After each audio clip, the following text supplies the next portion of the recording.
rahimakumullah, ahlul bid'ah, ahlul kalam dan lain-lain adalah manusia yang paling sering pindah-pindah agama, pindah-pindah keyakinan satu dari yang lain. Adapun mereka yang berada di dalam konsep ahlus sunnah, ahlul hadis, mereka adalah orang-orang yang terkenal dengan keteguhan di dalam agama mereka dan tidak tidak lagi berpindah-pindah. Oke? Sering nggak kita dengar sufi taubat?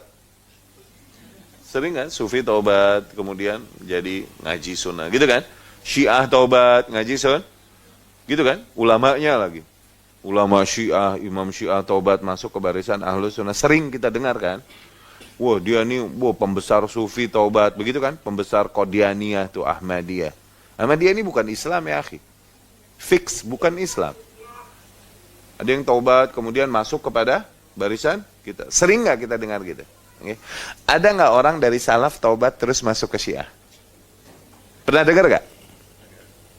Ulamanya deh, aneh ngomong ulamanya ya, jangan awamnya pindah agama ke Kristen, banyak. Ulamanya, ada nggak ulama salaf jadi masuk Syiah gitu? Ada nggak? Ulama salaf jadi Ahmadiyah, ada nggak? Ulama salaf nyungsep di kuburan bareng sufi, ada nggak? Nggak ada. Itu bukti bahwa hak itu ada pada kita. Oke, kita akan sering kali temukan ahlul kalam, ahlul falsafah, ahlul tasawuf dan lain-lain. Manusia yang paling mudah pindah-pindah konsep. Oke? Adapun para ahlul hadis, ahlus sunnah adalah orang-orang yang paling sabat, kelihatan. Ya?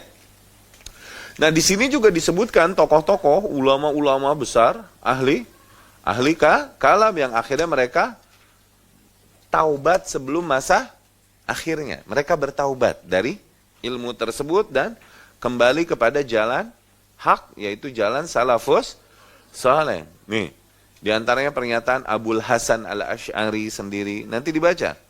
Oke, pernyataan-pernyataan mereka di akhir hidupnya yang mereka taubat dari kekeliruannya. Kemudian perkataan Abu Hamid al-Ghazali, Imam Ghazali ini yang seringkali dijadikan patokan oleh para orang-orang tasawuf. Dia taubat dari ketasawufannya itu. Cuman gak lama habis taubat meninggal, akhirnya jadi terkenalnya sufi aja. Dia taubat, lihat pernyataannya di situ. Begitupun gurunya Imam Al-Juwaini. Oke, Imamul Haramain.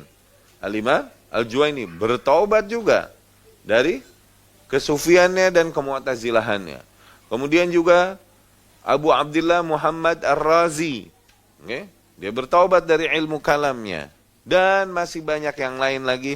Mereka sendiri yang menyatakan taubat. Orang-orang besar yang menjadikan yang jadi patokan-patokan ilmu tersebut, mereka bertaubat dan kembali ke jalan salafus saleh di akhir hayatnya. Cuman nggak semua berumur panjang. Akhirnya seolah-olah tercatat masih demikian. Beda kasusnya sama Ibnul Qayyim al-Jauziyah misal. Ibnul Qayyim al-Jauziyah rahimahullah, dia lahir besar kemudian udah jadi ulama di golongan sufi. Ibnu Qayyim nih udah jadi ulama sufi, udah bikin buku malah. Udah gitu berguru, masih dia pencari kebenaran memang. Dia bergurulah kepada Syekhul Islam Ibnu Taimiyah. Kepada Syekhul Islam Ibnu Taimiyah rahimahullah. Dia berguru tersebut kepada Syekhul Islam, terus dia mempelajari ilmu, dia teliti, dia taubat dari kesufiannya.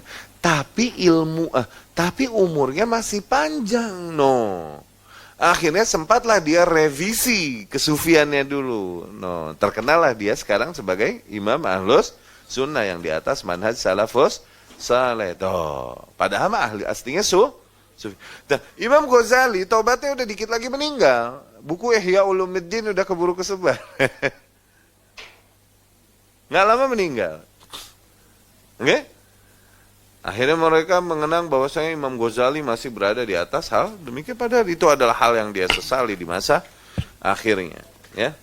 Di antara mereka banyak yang mengungkapkan syair-syair, mengungkapkan penyesalan mereka mendalami ilmu kalam dan ilmu-ilmu yang jauh bertentangan dengan Al-Quran dan Sunnah Rasul Sallallahu Alaihi Wasallam.